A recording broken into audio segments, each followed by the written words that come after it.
Objection, I would start the questioning and I will take advantage of his presence. Ladies and gentlemen.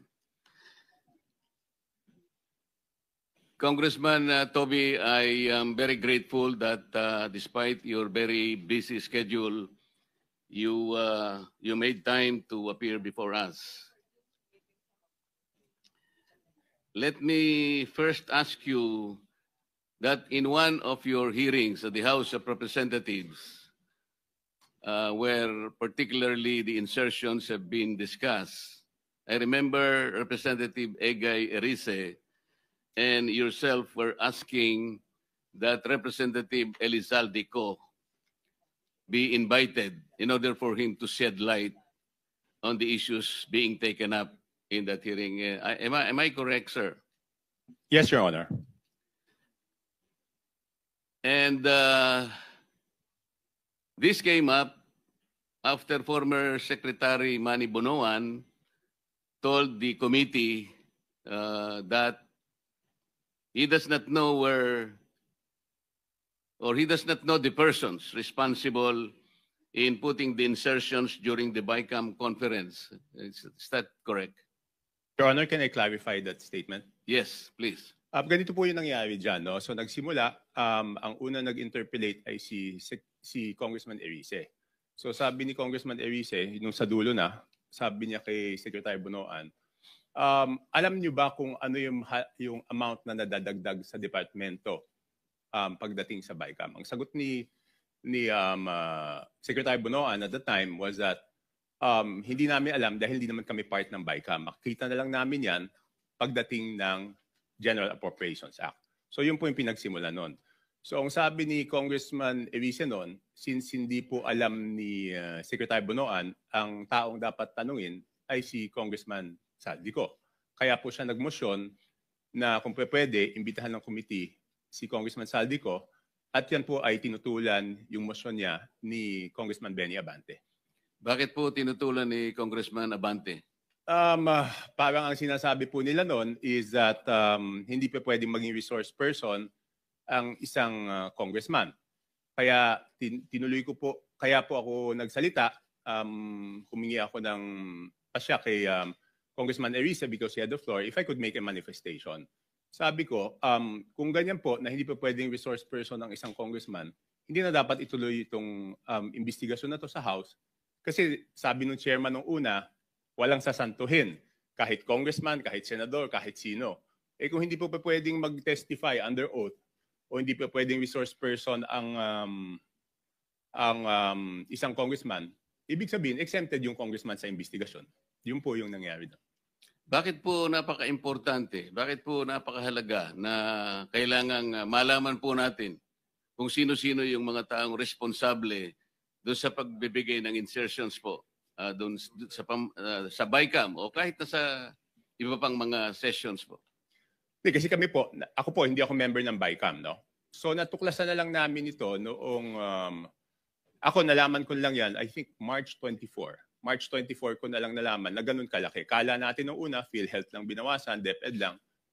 Later on, natuklasan ko po na yung mga flagship projects ng administrasyon, ni Pangulong BBM, ibig sabihin po ng flagship projects, yan po yung mga foreign assisted projects, ay tinanggalan po nila ng pondo para maisingit yung mga pondo na gusto nila isingit doon sa BICAM. So kaya po, ako rin, napakahalaga po rin sa akin, na maimbitahan si Congressman Saldico. At doon po sa House of Representatives, meron pong small committee doon pagkatapos ng second reading.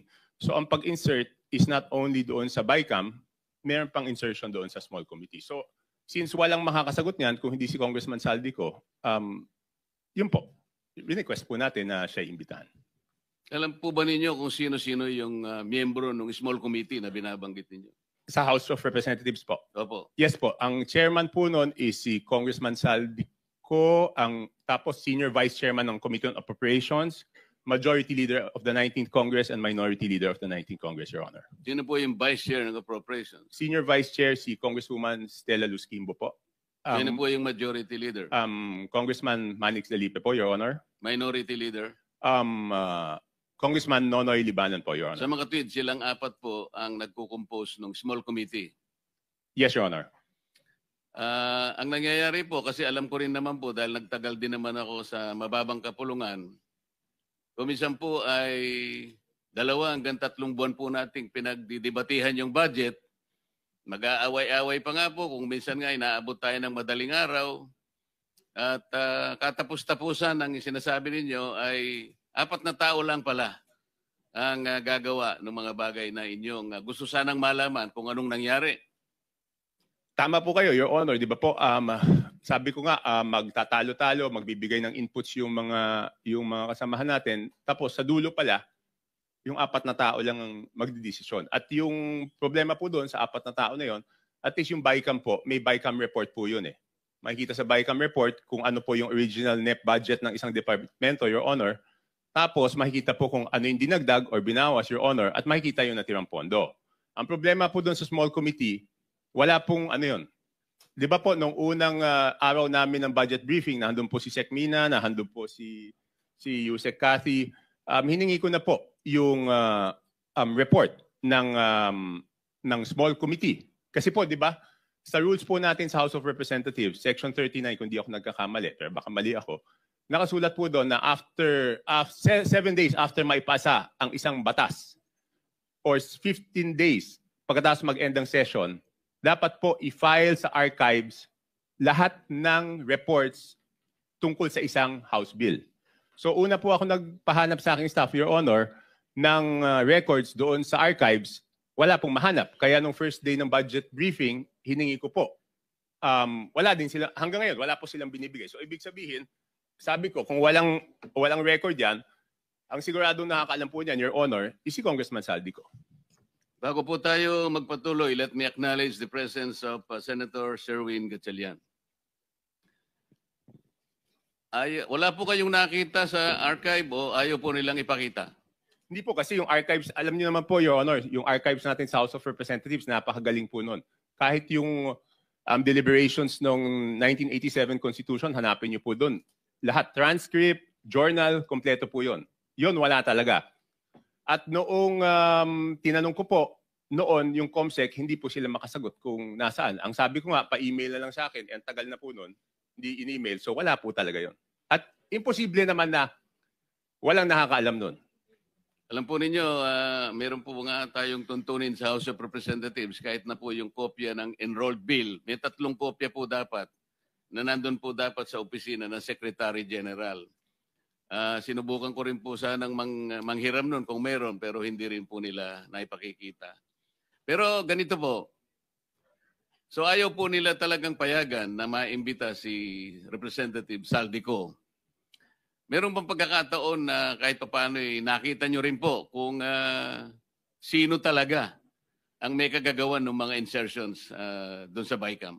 Hindi po. Ang ginawa ko po, Your Honor, is nag-research na po ako kung sino po yung gumawa ng insertions. Paano po kayo nag-research? Ganyan po.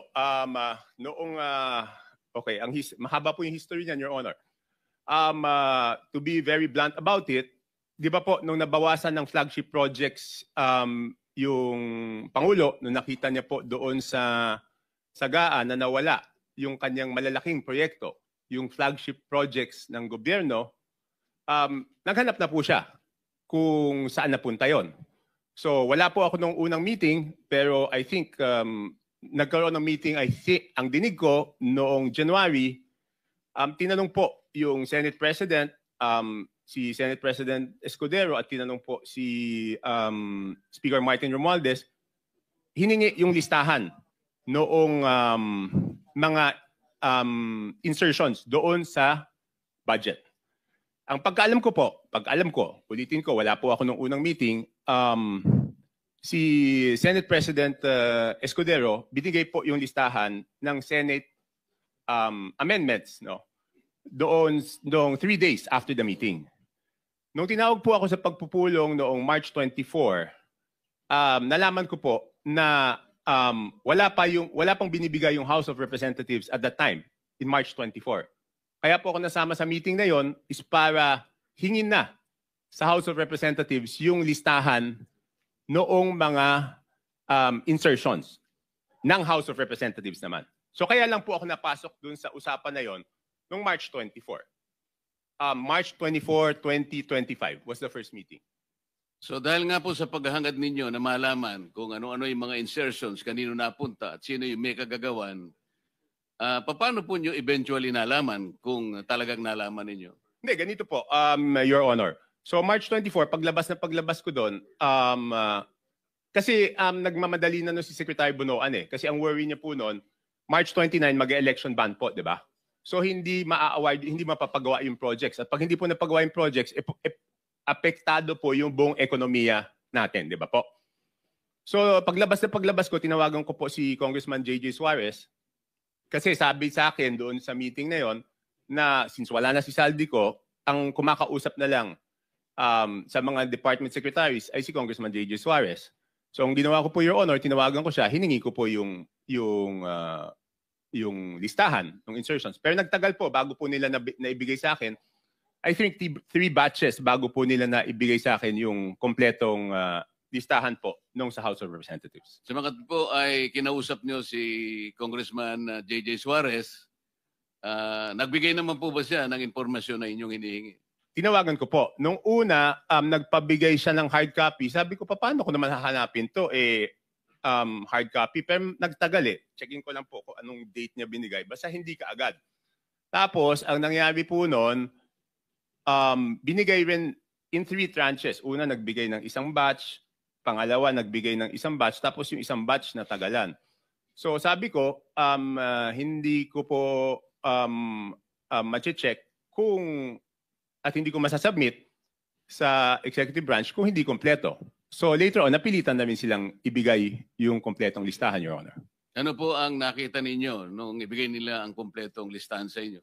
Hindi, ginawa ko lang, Your Honor, is pinagkumpara ko po yung di ba po, admittedly, lahat naman po kaming congressman, pag nakita yung NEP, ang natural na tendency naman hihingi ng extra para sa aming distrito. Okay? So susulat po kami. At least ako sumusulat ako. So siyempre, nung binigay sa akin yung listahan, ang unang naisip ko noon, ang una ko pong naisip is, kung ikaw, congressman, hihingi ka para doon sa distrito mo. Hindi ka naman hihingi para sa ibang distrito. So minatch-match ko po yung data. Ang haba doon, hindi ko alam kung gaano karami. Ang una kong ginawa, kasi wala naman nakasulat na congressman doon. Ang nakasulat yung district. So para malaman ko yung congressman, hihingi ko po kay Yusek Kathy. Pinadala ko sa kanya yung file and she can confirm this. She is here. Sabi ko, Yusek, pakiisa-isa mo nga. Lagyan mo kung sino yung congressman kasi gusto ko i-compare yung proponent tsaka yung congressional district. Kung congressional district, hindi ko naman kabisado kung sino yung congressman doon eh. So ang sabi ko sa kanya, pakilagay mo yung pangalan ng congressman. So binalik niya po sa akin. Pagkatapos noon, sabi ko po kay Congressman Suarez, ikaw naman, ilagay mo yung pangalan ng proponent.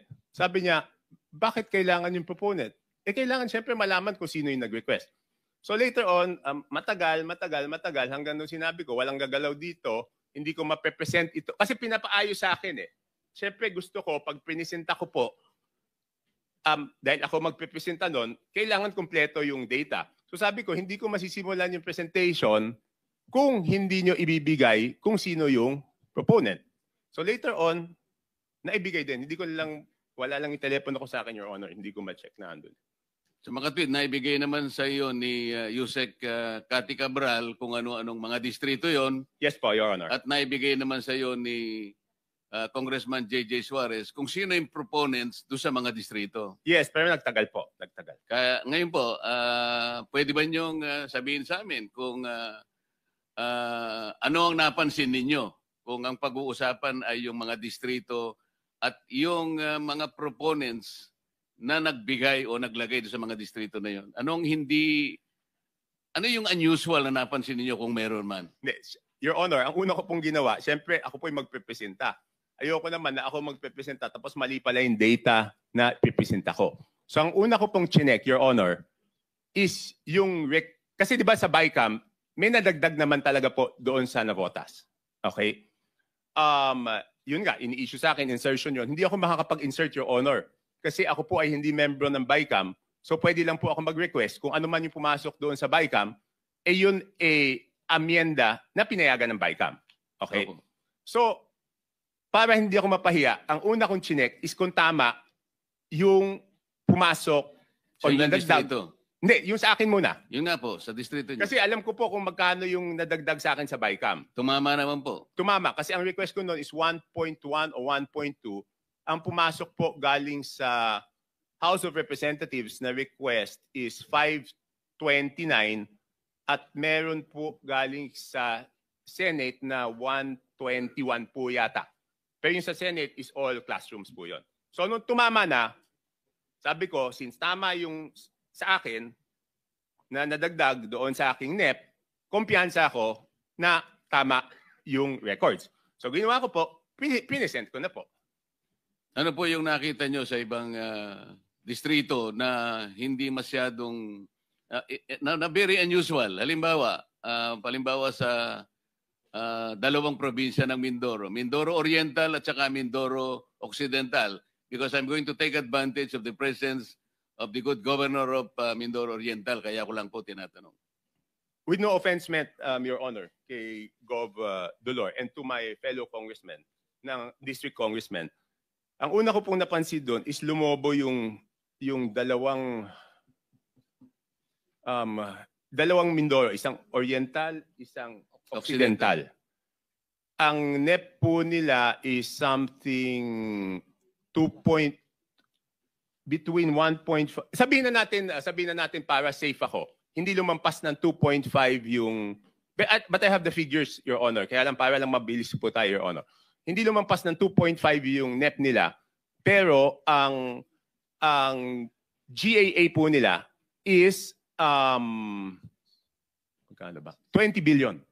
So, nagulat ako. Sabi ko, in fairness doon sa mga district congressmen, Your Honor, hindi po nila kaya gawin yun. Hindi kayang gawin ng regular congressman na magdagdag. Hindi naman po sila miyembro ng Committee on Appropriations. Parehong first-term congressman po yun. So hindi nila kakayanin magdagdag ng ganun kalaki. Kasi ang hirap po, di ba? In my case, nag-request ako 1.2 billion, ang nabigay lang 569. So paano namang itong congressman na to, makakapagdagdag siya ng ganun kalaki? So sinek ko na po, sino yung naglagay ng mga pondo doon. Sige po. Tapos po, nagulat din ako kasi siyempre makikita ko doon sa proponent, tsaka doon sa district congressman. Nagulat po ako na, for example, alam ko po kayo dating party list, Your Honor. Pero may dalawang party list po doon, nasa BICAM lang, hindi ko alam yung sa small committee, ay nadagdagan sila ng 2 billion. Anong party list po? Ako Bicol at BHW po. Ang alam ko po, Your Honor, ang party list congressman, ang allocation po yata, kung di ako nagkakamali, but I'm sure you know better, is 100 to 150 million lang. Tama po yun. Kapag kayo po ay party list representative, tuwang-tuwa na po kayo pagka nakakuha kayo ng 170 million. So sinasabi po ninyo, dalawang party list yan, 2 billion po yung nakuha. Sa BICAM po. Sa BICAM. So hindi ko na po na-check, Your Honor, yung kasi one-man team to, ako mismo ano nito eh.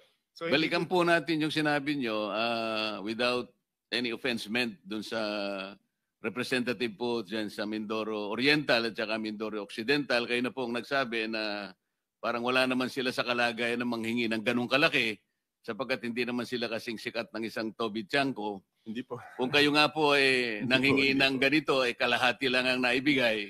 Sabi po nyo kanina, hindi sila lalampas ng at least 2.5B. Pero ano pong nakita ninyo? Naging 20 sa makatwid. Magkano po yung nadagdag?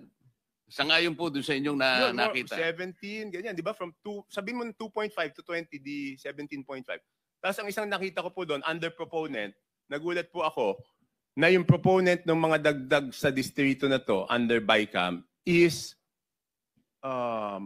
si Congressman Saldico na 13 billion. Sir, Your Honor, pwede bang i-ano ko lang yung USB na ayaw nila ipakita doon para mas madali kong mapaliwanag? Yun nga po yung gusto namin kung papayag Kasi kayo. mahirap puro kwento eh. Ito, may numero po to. Bigyan natin ng kopya po yung Blue Ribbon Committee. may I direct staff of the Blue Ribbon Committee to please secure the copy from Congressman Tiangco para makita po natin yung binabanggit niya. Ipakita po natin sa sa screen.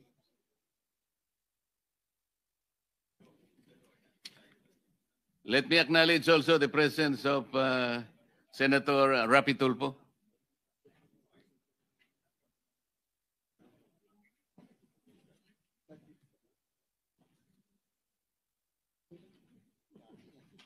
Mr. Chair, may I interject, Mr. Chair? Yes, Senator. Yeah, I would like to direct this question to, Sandali. Let me acknowledge also the presence of Senator Bato. Continue, sir. I would like to direct this question to Congressman Toby Tiangco. Sir, sabi niyo parang 17.5 ang nilobo nung budget. Tama po ba yun? Kunin ko lang po yung eksaktong records para sigurado. Kasi parang sinasabi niyo, 2 something lang ang request nung district na yon. And you don't believe na hindi nila kaya yung kasi mga ordinary at mga bagitong congressman. Tama po ba yon? Hindi naman po ordinary, sir. Regular. Yeah. Regular. What I mean to say, sa district ho na yon. Tama po ba? Yes, Your Honor. Ang tanong ko po ngayon, sir, may naririnig po tayo, ito po yung common lingo ito, yung sinasabing parking fee. Hindi ho kaya nagkaroon ng yung pondo na yon ay pinarada lang dito ng isang congressman na hindi naman taga roon? Ito ang tawag ay parking. Have you heard that, Mr. Chair?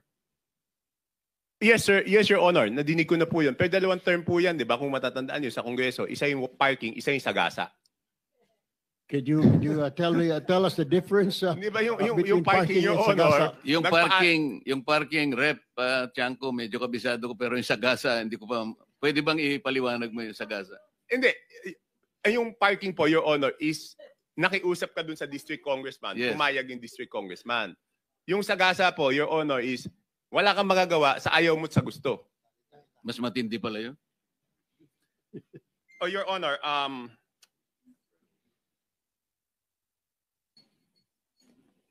so 2 term po yan, Your Honor. Isang parking, kasi madidinig mo sa congressman nasagasaan kami. Paano naman kayo nasagasaan? Binatuhan kami ng pondo na hindi naman namin alam. Ang ibig sabihin, Mr. Chair, yun nangyari sa Mindoro ay sagasa po yun? Your Honor, I have no personal knowledge. Your Honor, ito po. Mindoro Oriental, DEO, 2530 billion ang NEP. Nandito naman po si Yusek Kati, pwede niya i-confirm to kung pareho yung records namin. Tapos, ang total budget is 20,999 million. Tapos, yung Mindoro Oriental DEO, 1,508,583,000. Ang GAA po niya is 20,795,429. So, nagulat ako nung nakita ko yun, Your Honor. Thank you, Mr. In Chair. both provinces, si Representative Saldico ang nakalagay po na proponent. Hindi, doon po sa kasi ganito po to. Ito na po yung total. Sabi ko nga, hindi ko makikita kung ano yung sa small committee. Ang nakita ko, nung tinitignan ko po yung kay Saldico, next slide please. Yan, maliit lang eh. Yan po, for example, ito muna, ABRA. Ang proponent is Congressman Saldico. Hindi ko na po linagay yung district congressman, sir, kasi, Your Honor, kasi sabi ko nga, baka naman wala siyang alam, tapos mababash siya ng mababash, di ba po? So, ang nadagdag po to the District of Abra is, sige, next slide, is 3,400,000,000, Your Honor, hindi ko po mabasa. So 3,468,345. Ayan po, Your Honor. Okay. Yan po, out of Saldico's insertion. Okay, next slide. Yan na po yung Mindoro. Yung next is Mindoro. Tignan ko lang po dito sa akin. Meron din akong kopya niyan.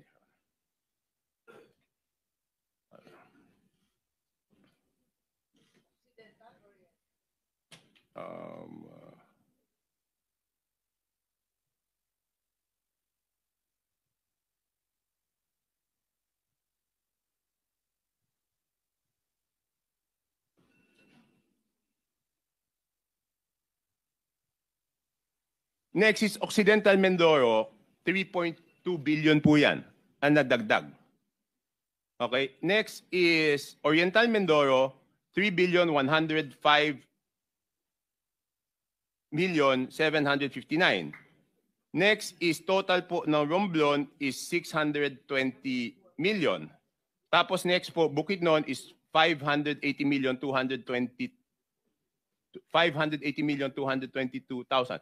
I would like to clarify, Your Honor, I will make it clear, hindi po ito district ni Congressman Joe Zubiri. Hindi po. Just to clarify, hindi niya distrito yan. Tapos yan, sunod-sunod na po. Itong Camarines Norte, 550 million. Itong, ano ba yung sumunod? Batangas, 429. Meron pa pala ulit na Mindoro. Hindi ko alam bakit nahiwalay ito. Baka ibang district ito. 400 million. And then Sarangani, 300. So next slide, pag tinotal niyo po, yan, magbabalanse po yan. 13,803,693 with Congressman Saldico as proponent. And pag tinotal mo yung district, yung subtotal, 13,803,693,000, Your Honor. For the record, ang binabanggit po nating Representative Elizaldico, siya po yung chairman ng House Appropriations Committee. Sa makatwid po, Rep. Toby, kung titingnan po natin at pagbabasihan, ito pong nakalap po ninyong impormasyon, lumalabas po na si Rep. Saldico ay siyang proponent ng halos 13.8 billion. Hindi natin malaman kung ito pinarada o sinagasa. Yun po ba ang ating conclusion? Ano po yung ilang congressman dyan, sabi na hindi amin yan. Hindi namin ni-request yan. So hindi na ako nagtanong kung parada yan or sagasa. Ang sinasabi ko lang po is yan po yung nakita ko. Kasi normally, kung kunyari, yan po yung request ko, dapat ako yung proponent. At ako rin po yung congressional district. So pag magkaiba, magtataka kayo bakit eh. Chair, baka may dadagdag si Gob, Dolor, dahil puro Mindoro ang binabanggit. Yun nga po, may I take advantage of your presence, Gob. Total, nababanggit naman po ang inyong probinsya. Siguro po, makapagsalita kayo sang-ayon po dun sa revelations po ni Representative Toby. Nag-request po ako kay Gov. Dolor. Tapusin ko lang, mabilis na lang to eh. Okay. Yes. So makikita ko po, yung Ako Bicol, yan po, ang BICAM is 2,295,000,000. Next slide. Yan. Next slide. Yan. Ang Ako Bicol, ang ano po niya, ang napunta po sa BICAM pa lang is 2,295,000,000. Again, hindi ko alam yung small committee. And then yung BHW po, ang total is 2,064,000,000. At ito po, Your Honor, buti na lang naagapan to kasi po hanggang ngayon hindi po rini-release yan. Kasi nung natuklasan na ganyan, nakakapagduda, hindi po ni-release. Your Honor, pwede po ako magtanong kay Yusek Cathy. Meron lang akong gusto i-clarify, Your Honor. Please proceed. Yusek, di ba ginagawa ito short of award, di ba po? Yes, sir. Kapag na lumabas na po yung GAA, pwede na po silang mag-advance procurement short of award hanggang ma-download po yung pondo sa implementing office. Okay. Yusek Cathy, kung yan po ay short of award, ibig sabihin meron na yung lowest calculated bid. Tama po? I'm not very familiar Yes, with most procurement. probably. Most probably. Hindi, ganito lang po, Point of Your order, Honor. Mr. Chair. Yes. With all due respect, Mr. Chair, point of order po. What is the point of order? Just to remind all of us, Mr. Chair, na the resource person, if wanting to field a question to another resource person, must do it only through the chair po. Hindi sila pwedeng diretsyong Pinayagan ko naman po, magtanungan. kaya para maka-economize ng time, kaya All total right, Mr. magkatabi Chair, naman I sila. submit. Opo. Thank you. Thank you for I'm sorry. the point of Most I'm sorry. probably, Your Honor. Your Honor, pwede bang malaman kay Yusek Cathy kung, hindi, pwede na lang po ganito, Your Honor. Pwede pong hingi na lang kay Yusek Cathy i-check kung meron na po itong lowest calculated bid short of award. At kung merong lowest calculated bid short of award, isubmit po sa committee ninyo kung natuloy yung bidding, kung sino po yung most probably na mananalo kasi siya po yung lowest calculated bid. Sa tingin ko napakahalaga yun para sa inyong committee, Your Honor. Thank you, Rep. Toby. I think that is in order. Yusek Cathy, I think you should Yes, Your Honor. submit to the committee kung alin na dito yung binabanggit ni Rep. Toby na nagkaroon na ng, what is your term? Bidding short of award. Bidding short of award. Para malaman po natin at mabantayan na. Can you do that, Yusek Cathy? Yes, Your Honor. We will direct all the implementing offices, whether it's regional office or district engineering office, to submit all the bidding documents of these projects that are bidded out short of award, Your Honor. Thank you. Thank you for your cooperation. Your Honor, ang request ko po, kung pwede, kung papayagan po ng committee, bibigyan ko po si Yusek Cathy nito para ilagay na niya.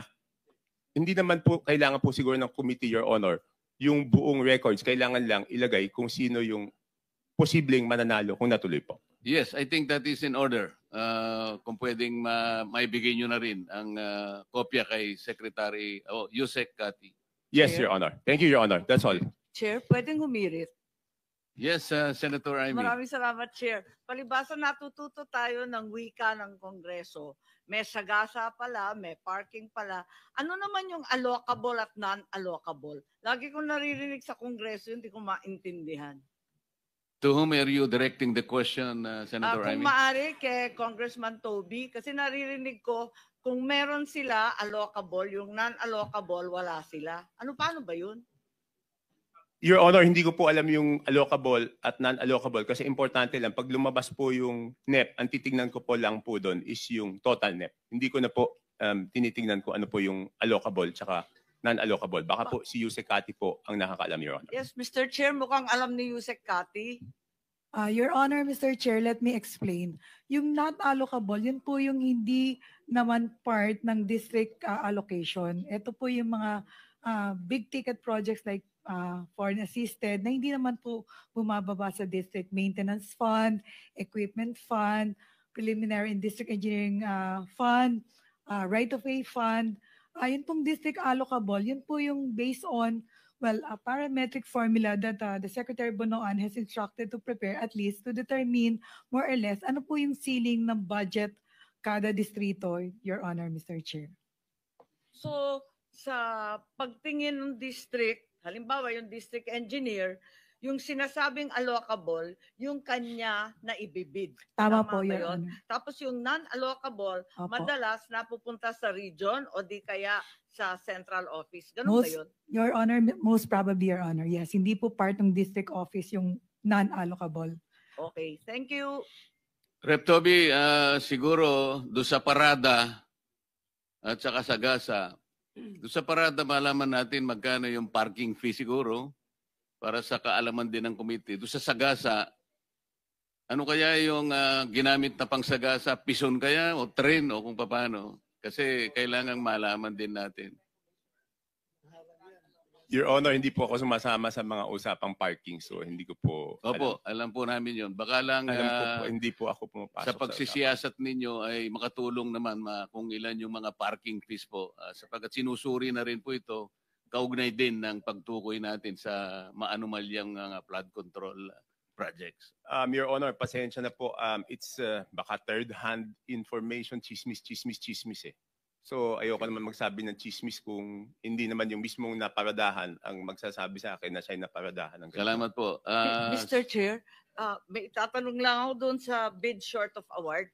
Kasi nalilito ako. Ang pagkaalam ko po kasi, only projects that are included in the NEP can undergo pre-procurement. Bakit ito sinasabi na pati yung initiatives, insertions in the small committee and the BICAM also undergo pre-procurement bidding short of award? Di ba bawal yun? Akala ko yung NEP lang. Madam Chair, if I Yes may. po, Yes ayun. po. Ano po yan, nasa rule po ng New Government Procurement Act. Pwede lang pong early procurement. Hindi ko po alam yung term nila na short Yes, of bid award. short of award, Ang yeah. meron po tayong term is early procurement early- activities. Ang So ibig yung sabihin po early nun, procurement, ito iba po- pa yun sa pre-procurement. yeah, po? ito po yung pwedeng ipabid pag nasa National Expenditure Program na.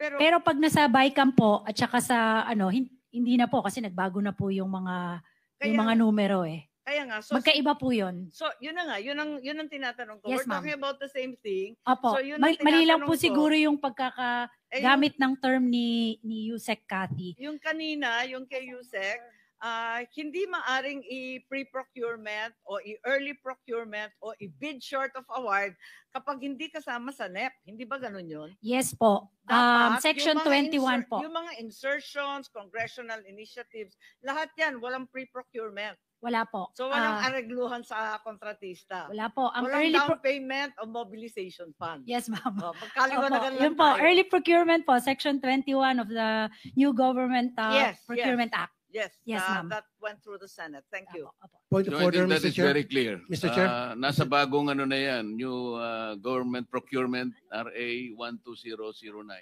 Mr. Chair, point of order, Mr. Chair. I Yes. just want to know what is the process of the other colleagues having their time questioning. Kasi kung hindi, wala eh. Kahit na sino sumingit, sorry, it's okay. Kahit na sino Sige. sumingit-singit, ito kanina pa, more than half an hour na siya, hindi pa siya nakapagsalita. Siguro naman bigyan natin ng allocation each senators ng time limit o 10 minutes, 10 minutes. Kasi kung hindi, kanya-kanya tayo, sabog-sabog tayo. Yun lang po yung aking pananaw, Mr. Chair. Okay, thank you very much for the point of order. Any more member of the committee who wish to ask questions to Representative Toby? Di ba dapat first come, first serve, Mr. Chair? Marami yata Yun nga na- po, kung merong gusto magtanong, kailangan mag-express na po para Mr. Chair, right here. Senator Erwin. Yes, I have a couple of questions for Congressman Toby. Kung sa ating budget process, Mr. Chair, una ang committee amendments, and then individual amendments, and then kasunod po, supposedly after the second reading approval, no more changes. Tama po ba? Yes, Your Honor. Can you state before this committee, Mr. Chair, what really happens in reality? Yung totoo. Mukhang hindi naman po nasusunod ito. What's going on? Can you walk us through para maintindihan po ng mga nandito, yung mga nanonood sa atin, what's going on? Kasi dito pumapasok yung mga insertion, nakatakot-takot, Mr. Chair. Okay, Your Honor, una po tatanggapin po ng House of Representatives yung National Expenditure Program. Yun po ang proposal ng budget po ng Executive Branch. Pagkatapos po noon, magkakaroon po ng budget briefings at magkakaroon po ng budget hearings. Okay. Doon sa mga budget briefings at budget hearings na yon, Your Honor, ang mga cabinet secretary po ang natatanong ng mga congressman. Pagkatapos po niyan, mapupunta po yan sa plenaryo. At magkakaroon ng sponsorship at mag-sponsor yung iba't ibang mga authors, no, ng iba-ibang mga sponsor ng iba't ibang department. Doon po hindi na po pwede magsalita ang cabinet secretary, congressman na po. Pagkatapos po magdedebate, yan po yung sinasabi ni congressman ng ating chairman na magdedebate po. Halos 2 buwan po yan, inaabot ng gabi, magdedebate po. Pagkatapos po niyan, pag natapos yung debate, isasara po ang period of interpellation and debate. Pagkatapos po, bubuksan po yung period of committee amendments. Doon po magsasabi po yung committee ng mga amenda. For example po, yung departamento, yung let's say yung executive branch, may nakita silang dapat na institutional amendments. Doon po yun sa sinasabi sa period of committee amendments. Pagkatapos pong maisara yung period of committee amendments, bubuksan na po ang period of individual amendments. Pagkatapos pong isara yung period of individual amendments, ay magboboto na po on second reading. At tapos third reading. Yan po ay sa normal, sa lahat po ng batas. Ngayon, pagdating po sa budget, iba po yung proseso doon sa sa House of Representatives because ang laging sinasabi doon, kulang yung oras, di ba po? So, pagkatapos po ng committee amendments, bubuksan po yung period of individual amendments. Tapos po, magmo-motion po ang majority leader lagi na sasabihin po na magfo-form ng small committee to accept the individual amendments of the members after the approval of second reading. So ang mangyayari po, aaprubahan natin on second reading, tapos tsaka palang mabubuhay yung small committee na tatanggapin yung individual amendments. Tapos yun po yung sinasabi ni Honorable Chairman na pagkatapos natin magdebate, dito lang sa budget, kaisa-isang bill na may small committee na siyang tatanggap at siya magdidesisyon. Walang magagawa kahit sino kasi hindi naman po kami kasama, Your Honor. Doon sa talakayan na yon, sila po magde-decide. Tapos pagbalik po namin at makikita po namin yung printed copy, wala na kami magagawa kasi sa third reading po ang botohan lang doon, ang papalitan lang, wrong spelling, comma, period. So magugulat kayo minsan na dagdagan to, nabawasan to, hindi naman napag-usapan sa plenaryo at yun po yung desisyon ng small committee. Kaya po hiningi ko po yung committee report ng small committee na wala naman pong maibigay. So ibig sabihin, Mr. Chair, walang magagawa. I mean, pag katulad ng isang district congressman, nakita niya lumobo yung kanyang budget sa kanyang distrito, wala ho siya magagawa. Hindi ho siya pwede magreklamo na hindi naman sa akin ito. Sobra yata, may nagparking dito, may sumagasa rito. He can't do that, Mr. Chair? Wala na po. Wala na po siyang magagawa kasi yun na po. Ang next chance po nun, sa BICAM. Di ba po? Pero aminin natin, no? Kung wala namang kalokohan yung project, Mr. Chair, sino namang congressman ang hindi magpapasalamat na dadagdagan yung distrito mo ng proyekto? Hindi, ibig sabihin, for example, let's assume hindi po nagkaroon wala pong natuklasang kalokohan dito wag na natin sabing kalokohan. Wag po natin hindi po nagka-problema yung dalawang distrito ng Mindoro. I'm sure tuwan-tuwa yung congressman kasi masasabi niya sa constituents, ang dami kong napagawa kahit hindi naman siya yung nagpagawa nun. Kaya lang ngayon siguro nagkakaroon ng tanggihan kasi hindi naman siya yun tapos siya masisisi. But in the normal course of things, sino naman ang tatanggi na madagdagan yung distrito mo, lahat naman kaming congressman, ang gusto namin, mas maraming proyekto sa aming lugar. Di po? Natural course of things yan. But before I proceed, Your Honor, kasi po, pagkatapos ko magsalita, ako na yung binabatikos ngayon. So let me put on record na this is not the first time I questioned the budget process. Pwede po nilang tignan yung archives. In the year 2011, for the 2012 HGAB, independent rin po ako doon. Question ko na yung budget process. In the year 2013, for the 2014 HGAB, question ko na rin yung budget process. In the year 2014, for the 2015 HGAB, kung matatandaan niyo po, ako po yung humingi ng kopya ng DAP, Development Assistance Program. Kaya nag-away po kami sa plenaryo. So yung mga nagsasabi ngayon lang po ako nag-question, hindi po ako ngayon nag-question ng budget.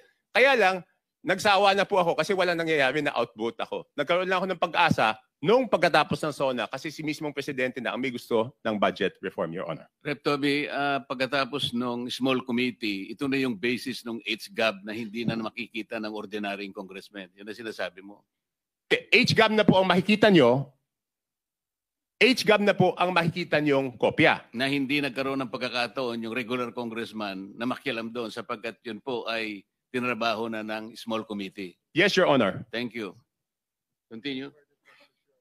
So, are we supposed to ask? Meron tayong sinusunod. But are we supposed to ask Congressman Toby before Okay, regular okay. natin?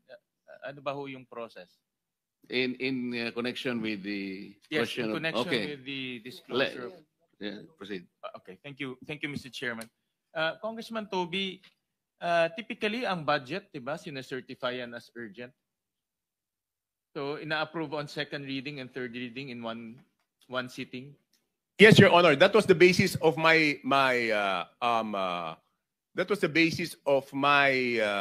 objections earlier on, noong 2011, 2012, 2014.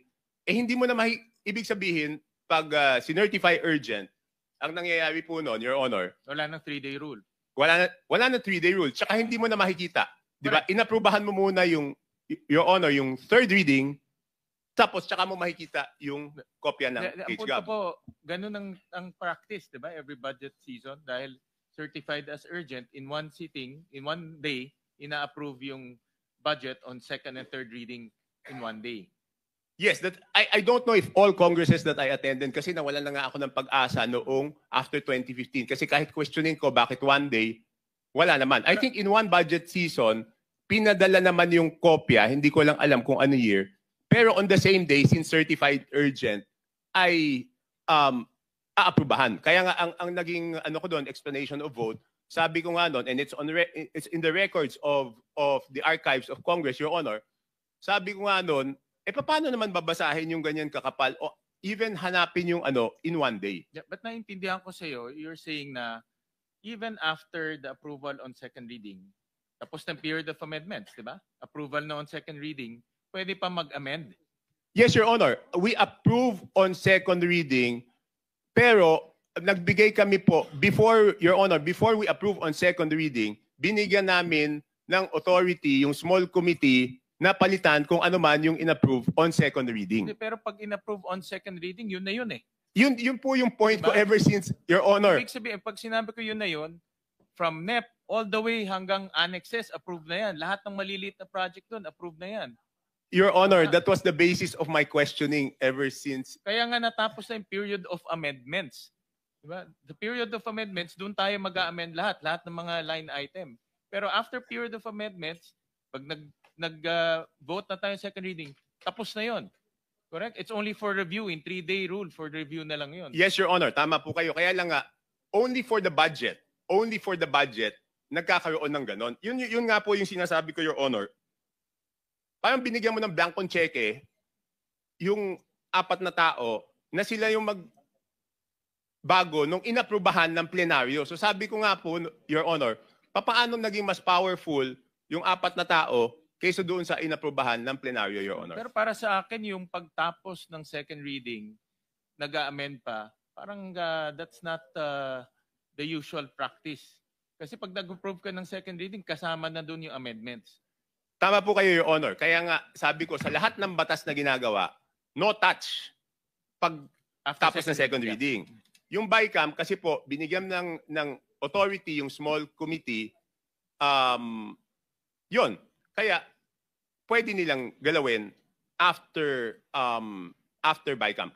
But, Your Honor, I got a commitment, Sec Mina was there on the first day, I got a commitment that they will not do it anymore at this time. I hope at second reading, pati na yung mga attachments, tapos na. I hope. Kaya nga sabi ko... Dapat ganun. Pati mga attachments, tapos na. Bago, in other words, bago matransmit sa Senado, kasama na lahat ng mga attachments, pati mga projects. Yes, Your Honor. Kasi sabi ko nga, for the record, ulitin ko, hindi ito yung unang pagkakataon na question ko yung budget process. At nawala na talaga ako ng pag-asa na walang mangyayari. Kaya lang, nung nadinig ko yung SONA, since this is the first time na yung Presidente po, Your Honor, ang nagsabi dapat baguhin yung budget process, may pag-asang baguhin yung sistema na yun. Kasi, Your Honor, independent po ako ako laging labas eh. So, i-outvote lang ako, Your Honor. Thank you, Mr. Chairman. Para hindi maiwanan si Governor Dolor, kanina usapan natin in connection with the testimony in relation to Mindoro Oriental, total nandyan na po kayo. Ano po ang pwede niyong i-contribute sa committee na nabanggit po ang inyong probinsya, Mindoro Oriental? Mr. Chairman, good morning po. I traveled 7 hours from my province using the land trip, the Roro, another land trip, the whole night traveling to Bago kayo Mindoro. magpatuloy, siguro po ay sumumpa muna kayo, Governor. Si Rep. Toby hindi na namin pinasumpa because interparliamentary courtesy po kami. Pero kayo po ay... If it's necessary. Mr. Chair, Director maybe, General, please maybe administer. we can also request the other resource persons to stand up and have their oath administered by the in order for us The not to resource waste time. persons who have not yet administered their oath have not been administered siguro. Si Kong Toby is exempted siguro. Those who are here for the first time. Kindly- Those who are here for the first time, where are those resource persons?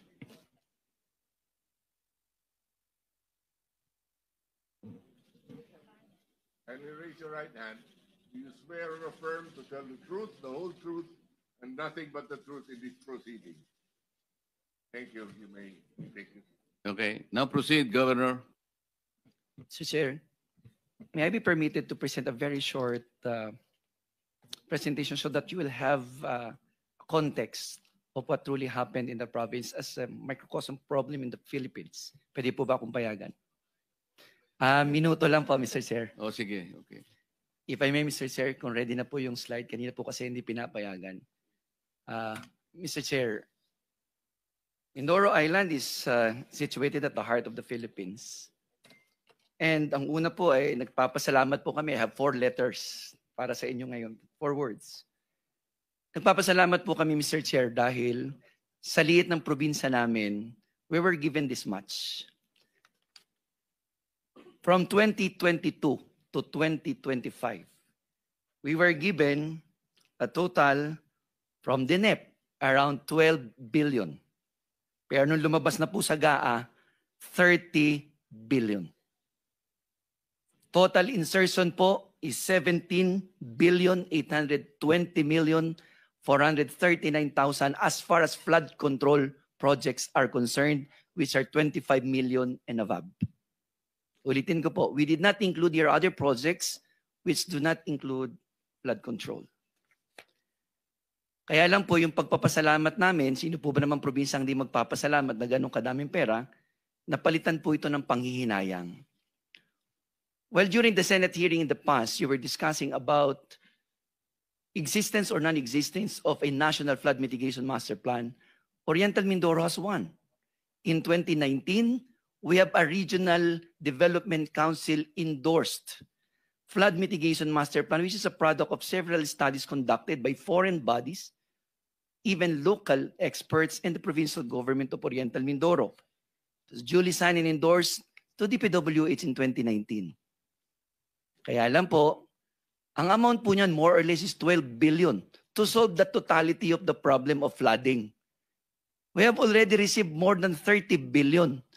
So kung sinunod po yung flood mitigation master plan ng probinsya, more or less sana, solve na ang problema. Kaya lang po, tingnan nyo po yung nangyari, 2012, 2022, baha, 2023, baha, 2024, 2025, despite the presence of more than 30 billion flood control. Bakit po? This leads to the third P, panlulumo. Bakit po nakakapanlumo? Mr. Chair, simula pa lang po may mali na. Una, di akmang disenyo. San po kayo nakakita ng flood control, pero dinisenyo ng DPWH na parang gumagawa ng boulevard? Ano po bang gustong gawin ng DPWH? Boulevard for tourism purpose or flood control? 20 meters na lapad na kalsada, tapos lalagyan ng konting semento sa kanan, konting semento sa kaliwa. As early as March 6, 2023,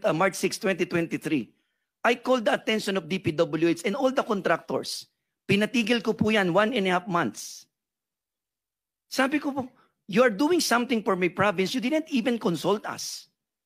Sabi nila, ang drawing daw po ay ginawa to solve the flooding. Pinatigil ko po for 1.5 months. And honestly, Mr. Chair, sinabi ko sa mga kontraktor na yan at sa DPWH, pag namatay ako after this at pinapatay ako, kayo ang nagpapatay sa akin. Because we are talking here of 4 billion pesos in 2023. After that, gumuho na po ng 2024. Mr. Chair, Governor, sino yung contractor na yan? Pangalan po ng contractor. Yes. As early as 2023, ang tanda ko lang po ang isa, SunWest. 2025, Mr. Chair, ito na po yung nangyayari. Baha, baha, baha. Sabi ko sa kanila, ang provincial government gumawa ng gabyo noong 2014. 40 million, 600 meters existing hanggang ngayon. Sang dekada, 40 million, almost 1 kilometer. Pero existing. Yung sa DPWH, pakikita ko po mamaya yung difference. Ang pangalawa po, di na akma ang disenyo, overpriced pa. Balik muna ulit. Sabi po sa unang interview ng DPWH, 1 billion per kilometer. That means 1 million per linear meter. Mr. Chair, ganito ho kaikli, 1 million ang halaga. Second po, binago po nila nung sunod na interview, ginawa pong 700 million per linear meter. Overpriced na, substandard pa po. Ito po ang pangatlong problema. Tingnan nyo naman po ang nangyari sa mga dike sa Oriental Mindoro. Bakal, maliit pa sa daliri ko, sa hinliliit. Sabi na, stain masonry, walang bakal. Gumawa po ng dike, na yan po ang itsura ng pagkakasimento. Ang gitna, puro lupa, puro buhangin. All projects, makikita nyo po. Labu-labong proyekto, different locations. Paano po ang pinakahuling nagtuldok ng substandard design? Nakakuha po ako finally kagabi ng isang disenyo, detailed engineering design, permado ng DPWH. Ang nakalagay po, Mr. Chair, ang dapat ibinabaon ng kontraktor, 12 linear meters po ang sheet piles. Yan po'y permado nila. Pero kahapon lang po, bago ako pumunta ng Senado, ang actual po na sheet piles na ibinabaon, 3 meters. Yan po, maliwanag po. Kahapon lang po yan. Paano po hindi magiging substandard? Bakit po nila napayagan na gawa yan? Kasi ganito po oras nila ginagawa para maitago sa tao. Gabi. That is a picture taken 10:40 in the evening na nagbabaon ng sheet piles. Mr. Chair, bukod po dyan, meron pa po ngayong nawawalang proyekto. Sabi nila walang ghost. Ang alam ko po, pag specific sa GAA ang sitio, specific ang barangay, dapat ang project naroon sa sitio, nasa barangay. Sitio Dike, Barangay Apitong Nauhan, privilege speech of Senator Ping, I can attest na dun po sa barangay na yon, wala yung 189 million project na sabing kinonstruct. Sabi nila, meron daw kinonstruct sa ibang barangay. How can we attest that it is when there are multiple titles with no specific barangays and sitio? And Mr. Chair, bukod po sa Ghost Project, may bago po kaming term sa Oriental Mindoro. Again, Mr. Chair, sino yung contractor? Po?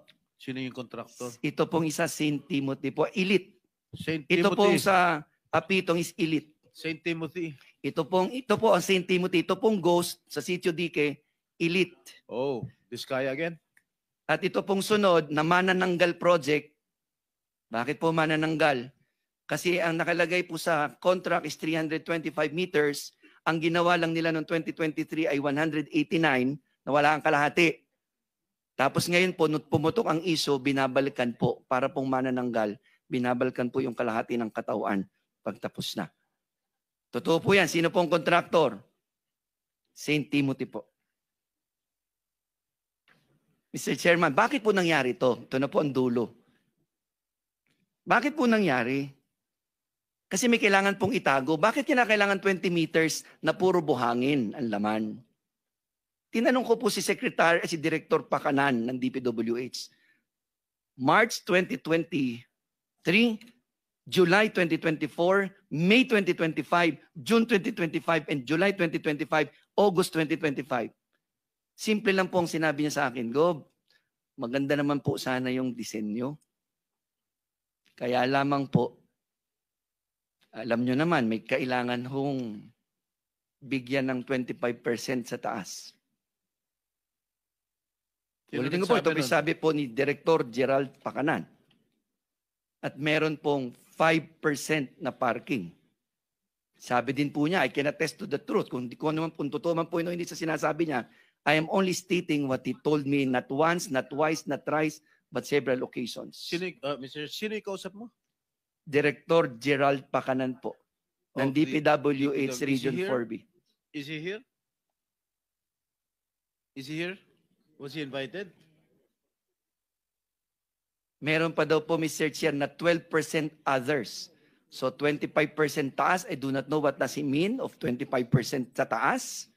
5% parking fee, I am not familiar with parking fee. Basta yun lang po sinasabi niya. 12% others. So that's all in all 42%. Ang nakalagay po sa Department Order 197 series of 2016, pag 150 million pataas ang project, entitled ang contractor to 8%. 42% plus 8% is 50%. So kalahati na lang po ang natira, Mr. Chair. Bukod pa po ang taxes and everything. Plus, 4 na beses na po kami nakahuli ng theft of minerals. Ang ginagawa po ng kontratista, kumukuha ng quarry sa lugar na bawal, walang quarry permit, abo. Kaya po nag-i-scaling ang project. Di pa po nagbabayad ng quarry tax ng tama. Magkano pa po yun?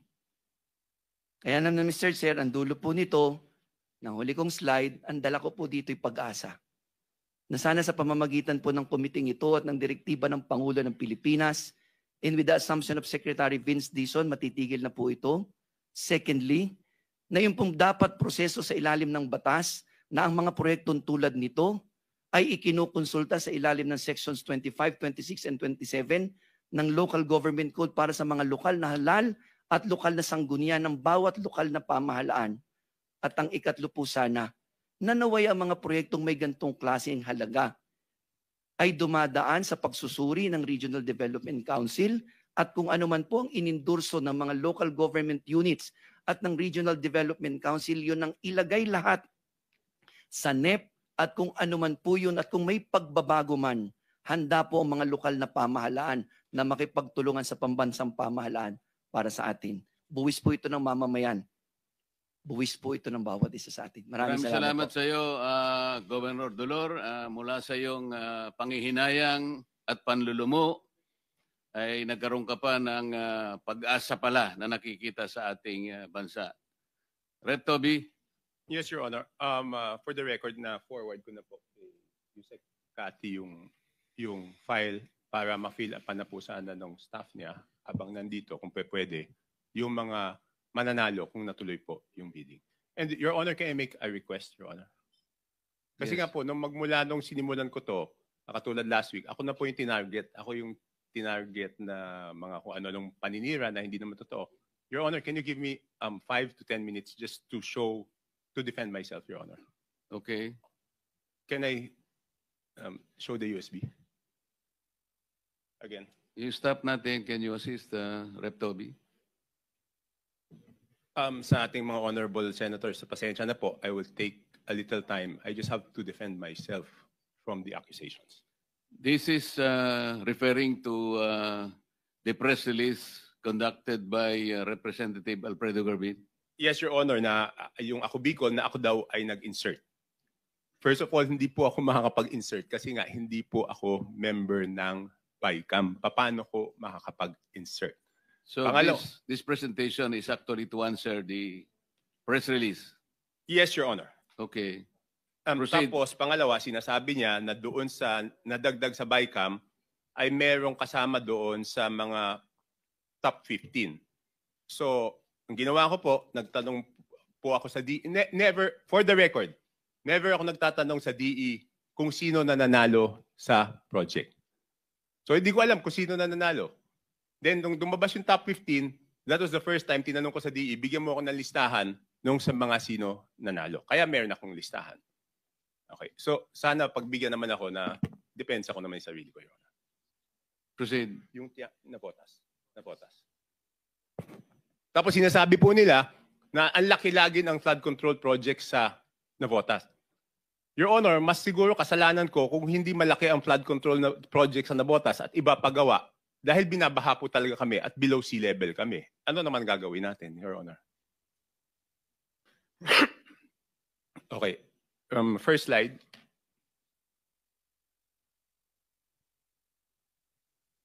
Next, please. Yan po, for the record, transparent, I'm showing I requested 1.26 wait ha. Ang request ko po, gagamitin ko na po ulit yung salamin ko.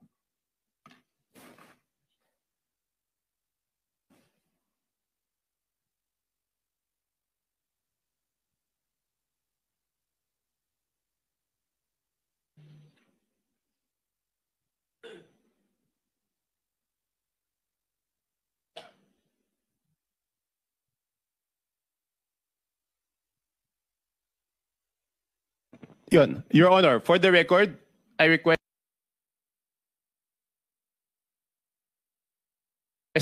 1.269 billion na madagdag po sana sa aming NEP. Okay, next slide please. Next slide. Yan po, 1.269 billion. Yan po, sinasabi po na in-insert ko daw yung 592 million. Hindi ko po in-insert yung 592 million. Yung 592 million, yan po ang na-approve. 529, sorry. 529 million ang na-approve ng, yan po ang na-approve sa BICAM. Nahandyan po, for transparency, makikita nyo, proponent, yan po ang format, proponent, congressional district, contractor. Okay. At yan po yung status ng proyekto. Pinagawa ko po yan sa DE yesterday, Your Honor. So makikita na sinasabi, dito sa 529, meron daw ditong St. Timothy at Sims. Yun po ang sinasabi. Makikita po, doon sa 529, wala pong St. Timothy at Sims. Okay? Next slide, please. So hinanap ko po, nasaan ba yung St. Timothy at Sims? Yung St. Timothy at Sims ay nahandoon pala sa NEP, hindi po sa BICAM. Tapos tinanong ko po doon sa DE kung ano po yung accomplishment for 2025 po to. Una-una tinanong ko yung DE. DE, magsabi ka ng totoo, meron ba kayong tinatagong ghost project o substandard o ano? Wala po. Okay. At siguro doon sa mga nakakilala sa akin, medyo hindi ako magandang magsalita pag delayed yung project ng contractor. Siguro may takot ng konti. Sino yung DE, Rep. Toby? Okay, buti na tanong niyo po. Ang DE ko po is si Magellan Arcega. For the record, hindi ko po pinili si Magellan Arcega. Siya po ay Assistant District Engineer. Nag-retire po yung District Engineer. Siya po ang naging District Engineer. Yung nag-retire na District Engineer, hindi ko rin po pinili. Siya rin po ang Assistant District Engineer. So siya po ang naging District Engineer. So hindi po ako namimili ng District Engineer. Okay. So tinanong ko, for example, yung St. Timothy o yung previous years, 2024, ano yung status ng project? Sabi niya, wala pong problema, sir. So hiningi ko, ito out of the NEP. Okay. Itong construction of Estrella Pumping Station, 65 million. The reason suspended siya, sabi ko bakit suspended? Kasi daw hindi pinayagan ng barangay captain ituloy. Tinanong ko bakit, sabi ko, bakit di mo sinabi sa akin? Sir, sinabi ko na si City Engineering Office. Bakit hindi pinayagan ng barangay captain? Kasi pala gusto ng barangay captain, maganda naman yung intensyon ng barangay captain, kaya lang wala doon sa program of works. So ang gusto pala ng barangay captain is, kasi pumping station yan, structure po yan, parang building, gusto niya lagyan ng senior citizen center sa taas na wala naman doon sa program of works. So maganda din naman intention. So gusto siguro i-maximize. So kaya lang medyo hindi naman nagpaalam sa akin, pinahinto po ng barangay captain. Noon ko lang nalaman. Okay? So, next, construction of Estrella Pumping Station, Phase 2. Kaya po suspended yan, hindi po magagawa yung Phase 1 kung hindi po tapos hindi magagawa yung Phase 2 kung hindi tapos yung Phase 1. Kasi yung Phase 1 is the structure, Phase 2 are the 1 cubic meter per second pumps with generator. So, syempre, hindi tapos yung Phase 1 dahil pinahinto nga nung yung masigasig kong barangay captain, hindi po magawa yung Phase 2. Next, meron siyang, si St. Timothy, may construction completion of bridge, North Bay Boulevard South. Suspended kasi po yung first phase hindi pa tapos, yung 2024. Pero hindi naman daw po nila kontrata yung first phase. So, ibig sabihin, kaya hindi mo magagawa yung second phase. Your Honor, nandiyan po si St. Timothy. Pwede niyo pong tanungin kung nagkakilala na kami or ano. Oh, Ms. Rimando. Are you through, Rep. Toby? Tuloy pa po. Okay, next po. So, hinanap ko rin si Sims. SYMS. Kung ano po yung status ng, yan. Si Sims, construction of flood mitigation structure along Marala River. Ongoing 88.2%. So, pwede pong puntahan yan. So, ibig sabihin yung ina-attribute na kung meron man silang problema ang proyekto sa ibang lugar, ang sinasabi ko po, doon po sa Navotas, ayon sa aming district engineer, wala naman po. So wag naman nilang palabasin sa mga storya na ako'y may kinalaman doon sa pag-insert. Wala po ako. Hindi ako member ng BICAM. Ako'y may kinalaman po, Your Honor, sa pagpili ng contractor. Hindi ko po kilala yung mga yan. Meron silang problema sa ibang lugar?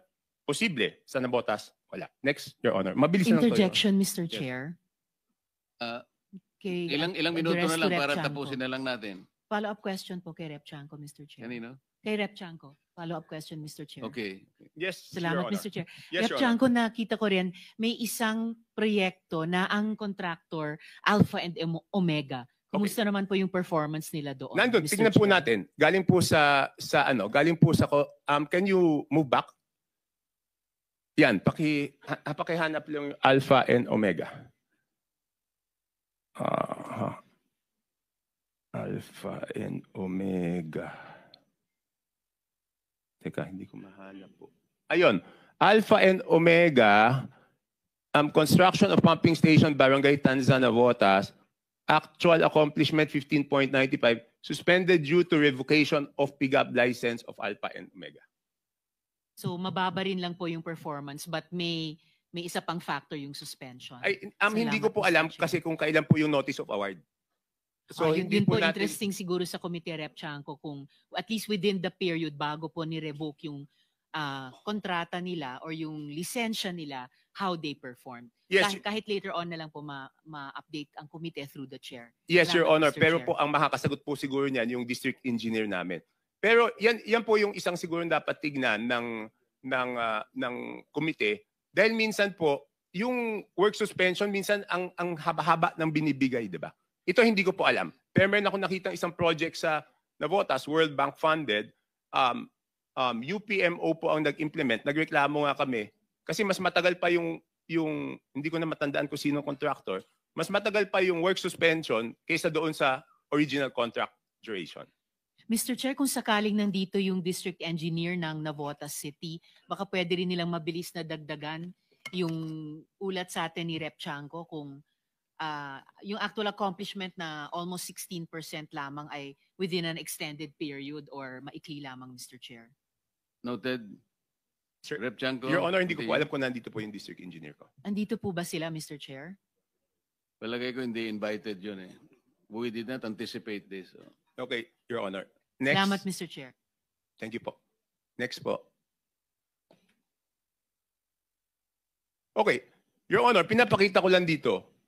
Kung marunong po akong manghingi ng extra, marunong din po ako magsabi na hindi kailangan yung proyekto. Katulad dito, noong 2023 for the 2024 budget, meron 299,746 na proyekto ng flood control sa Navotas. Sabi ko, bakit niyo pupondohan? Wala pa yung feasibility study. So kung marunong po akong manghingi ng extra, pag hindi naman po kailangan, ako mismo rin sumusulat na hindi po kailangan yan. Next slide. Next slide. Makikita yun. Yan, no? Yan po yung reason. Sinabi ko, ay, hirap ng malabo mata. Yan, sabi ko, hindi po pwedeng paggawa kasi wala pang feasibility study, etc., etc. Okay, next. Next slide, please. O yan, sumulat pa ako doon sa errata, sa house, na hindi po pwedeng paggawa. Huwag niyong pondohan yan. Next slide, please. Yan, the rehabilitation of the pumping station has been fully funded. Yung tatlo po kasi pumping station doon. Yung isa, nagawa na, gusto gawin yung pangalawa at pangatlo. Sabi ko hindi man kailangan kasi hindi yan yung problema. The main problem is the siltation which damages the navigational gate and the elevation of the navigational gate which is overtopped by high tide na napapatungan siya. But there is no study and design yet up to now. Therefore, the project cannot be implemented. So marunong din po ako magsabi na hindi po kailangan yung proyekto. Okay, next slide please. Yan po, pinakita ko lang yung pictures na naka-attach. Hindi problema yung pumping station, pero umaapaw na po yung tubig doon sa navigational gate. Tapos minsan naku-question ako, bakit malaki yung pondo sa Navotas? Kasi po itong navigational gate, pag sira yan, pati Malabon, baha. Nagkataon lang na nasa Navotas siya. Siyempre, papasok po yun doon sa buong budget ng Navotas. Isipin na puro sa Navotas lang yun. Hindi naman Navotas lang nakikinabang. Next slide, please. Mabilis na lang to, Your Honor. Ito po, kung pinipintasan po yung mga dike, ito po, papakita ko, yung sa amin, binangga-bangga ng mga barko. Makikita nyo po. Pwede po i-play. May pang-play po dyan sa baba. May mape-play yan sa baba.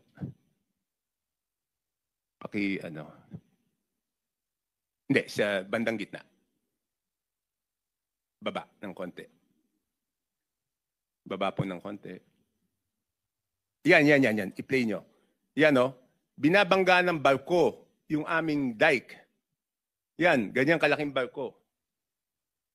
So kung sinasabi nila, wag naman nila kami idamay nun sa sinasabing substandard, under design, kasi makikita nyo sa amin, yan, binangga ng barko.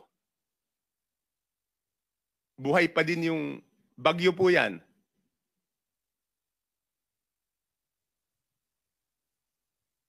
Yes, Your Honor. Yes, Your Honor. Tapos ang problema namin, itong 3.6 kilometer na dike, 15 years bago matapos. Dahil bibigyan ako ng konting pondo. So bakit every year may pondo? 15 years po. Matatap. Ang unang lagay po ng pondo dyan, when I was congressman, yan po, binabangga rin ng barko. Makikita nyo yung buong ground gumagalaw, pero hindi po nasira yung dike. Next slide, please. Yan, puro barko po. Yan, makikita nyo, ganyan kalalaking barko. Sabi nga ng isang netizen, buti pa yung dike sa Navotas, kahit barko, hindi nagigiba. Okay, next slide please. Okay lang yan. Ayan, ganyan, isa pang barko. O, paki-play po. Yumayanig po yung lupa doon. Yan, ilang barko bumabangga. Yan lang ang nasisira. Pero yung pundasyon, sheet pile, hindi tumutumba.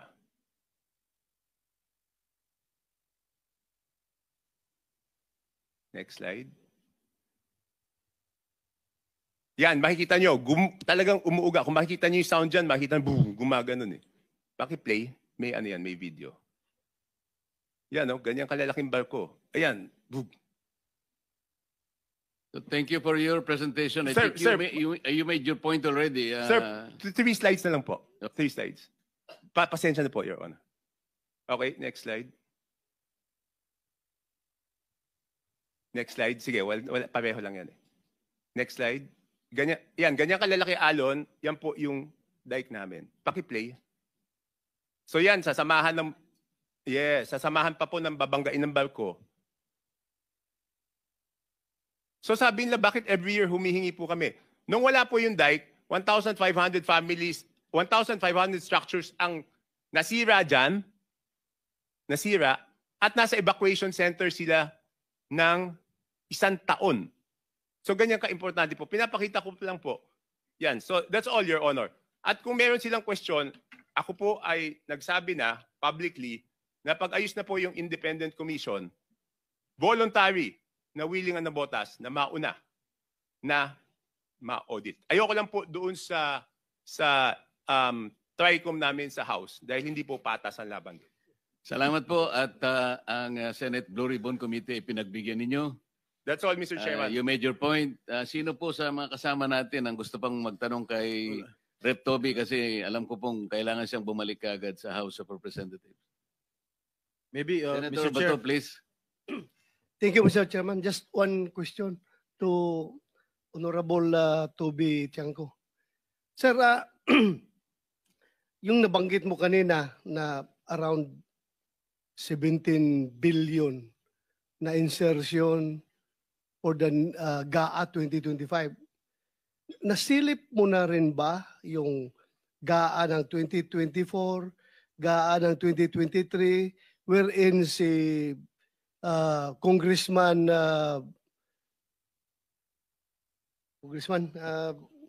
Saldico pa rin ang chairman ng Appropriations Committee at sila rin ang gumagawa nitong mga insertions. Nasilip mo na ba, sir, yung...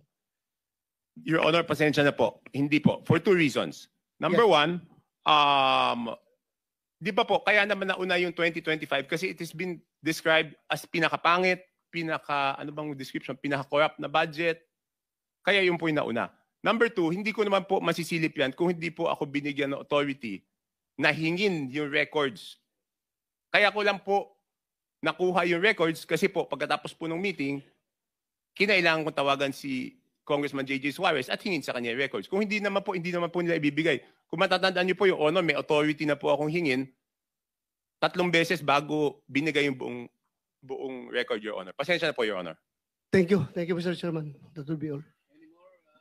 From the members na gusto pa pong magtanong kay Rep. Toby, kung wala na po ay Rep. Toby, salamat sa iyong panahon and you can now be excused.